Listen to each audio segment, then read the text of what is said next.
Okay, this is part two on these anoraks. So I talked to you, gave you a little bit of overview. I gave you data in the last one about weights. Okay, so the Guard was the heaviest.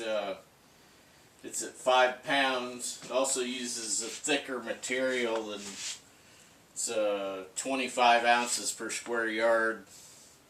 All the Boreal Mountains are 20 ounces per square yard on their materials, and a couple of the larger ones are 4 pounds of wool, and then the 2X was 3.5 pounds of wool. So you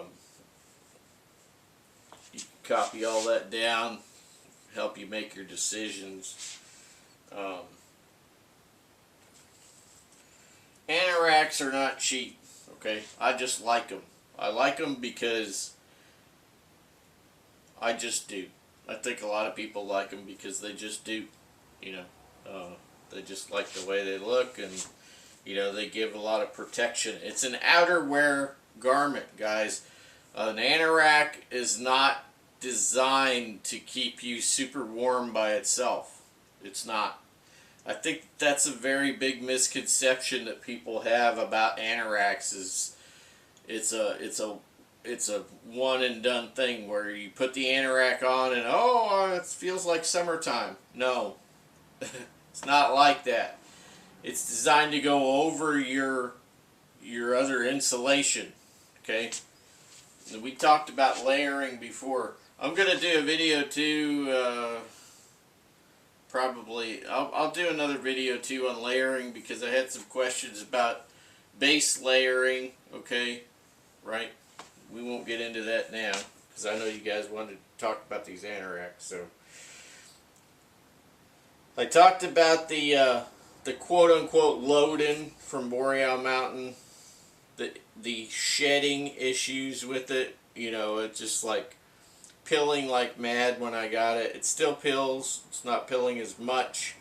Might be done pilling for now. I don't know. If I ever get on here with half an anorak, it's gonna be that one.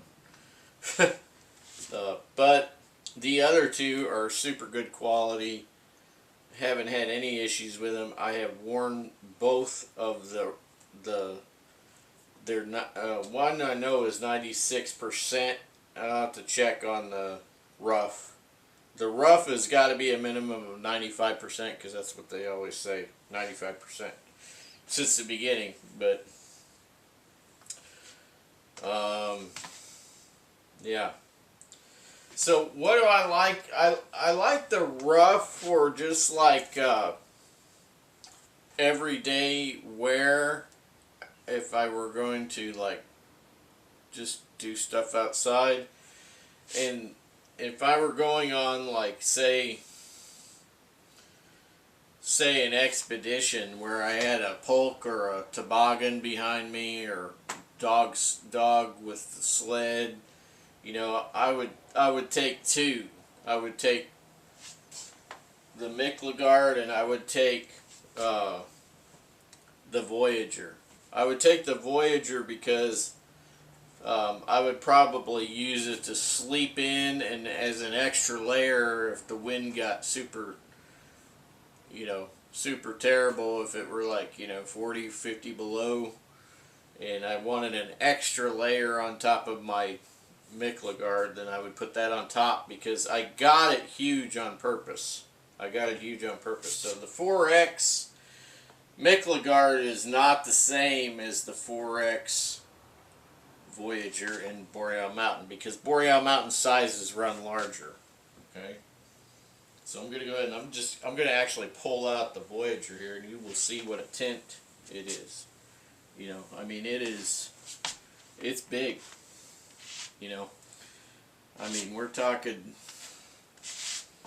We'll get this over here at the left side.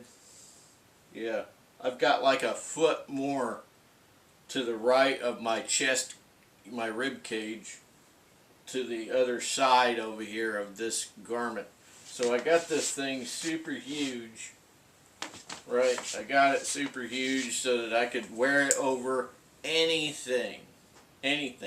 However many layers I had on, this is going to go over it. That's the reason why I wanted it so big. So, what are the deficiencies of the Boreal Mountain Anoraks? Well, they're kind of on the light side. Okay, the wool is kind of on the light side. Well, it is on the light side. Okay, it's this is 4 pounds. You think that sounds like a lot, like as much as a blanket, right? Which is that, you know, that's, sorry about the siren outside there. There's just ambulance going or whatnot. Anyway, so 20 ounces per square yard is a bit light to me, but it is an outer garment. You know, it's not perfectly windproof. They're not designed to be because they're wool. But the more wool you layer, like if I put this on, I won't feel a wind. Okay, because I'm wearing a double knit right now. And then I put this on, which is Melton wool. Okay, I put this on the outside. I won't feel any wind. Unless it got up to 50, 60, 70 mile an hour wind, which I've had 70 mile an hour winds here at the house. Actually, there was a tree out in the front that snapped in half. That's right. Get some wind around here. But this house is like a rock. You know, it's over 200 years old. It's made with old timber. It ain't going nowhere. So anyway, deficiency. It's a little bit on the light side for me. I would like to have it, you know, 25, 30 ounce wool. But then you're losing some flexibility, right? So this is like an outer garment. Okay, for anything I'm wearing, even another anorak, it'll go over that. And another thing is that I don't even know what was I talking about a second ago. So I lose track of thought sometimes like that. Anyway, so deficiencies. Oh, I was talking about the weight, but it's really not that bad. All right, so, you know, just layer up. That's what it's designed for, is layering. So a deficiency, right? So up in the hood, okay, and in the cowl here around the face, right? It'd be nice if they doubled that up, right? And it would be nice if they doubled it up on in the chest up here, and shoulders in the back, and in the arms, kind of like on a Filson double Mackinaw. It'd be nice if they doubled all that up, but it is what it is, you know. It would be nice if there were cuffs in here. Now, I bought some cuffs, and I'm going to probably look at putting cuffs in these sleeves, okay? I bought a sacrificial wool blanket of the same color, which I don't like to cut up blankets. I just don't like to do it. A lot of your surplus blankets, I mean, it's getting scarce out there, you know, people buying up blankets so much. But anyway, it hurts my heart to cut up a blanket. But anyway, I got to use the material with the cuffs and make some cuffs to go with this. Okay, so that's one deficiency I see in most anoraks, right? And then you'll say, well, you got cuffs on here. You know, these are kind of loose cuffs. They are cuffs, but... And then a storm skirt in the bottom to be able to draw it up, okay? And the material, you can't just put a paracord draw cord in here, because that's eventually going to wear through your wool. from drawing and undrawing, right? So you get this other material. I forget the name of it.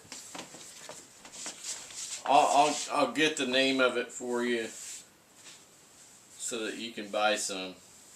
So I got this material. I actually got this material to do a couple of storm skirts, one on my hunting coat that you saw in the other video. So I thought about doing one on that when I bought this. So I bought it in brown.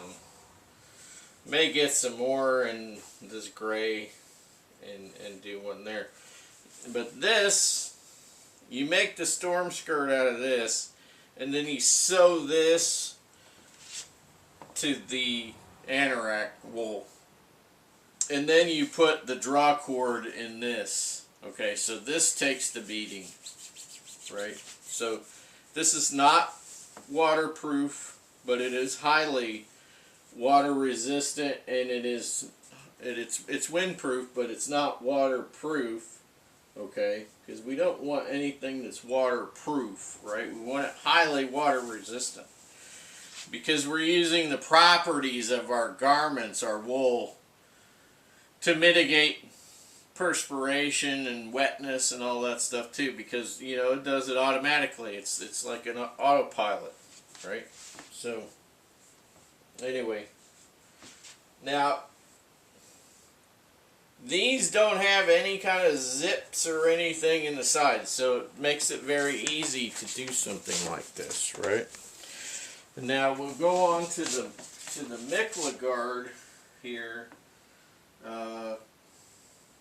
Actually, we only got a few minutes left here, so we'll go to the Mikla guard in the next video. But if they put a lining in all of these, they would be better. Any anorak should have a lining, in my opinion.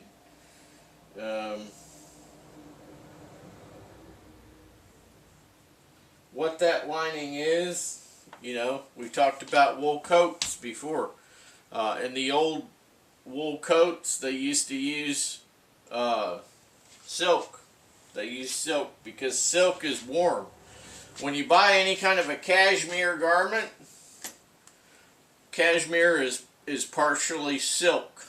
Okay, so it's got about 20 to 30% silk fiber in cashmere. That's what makes it soft.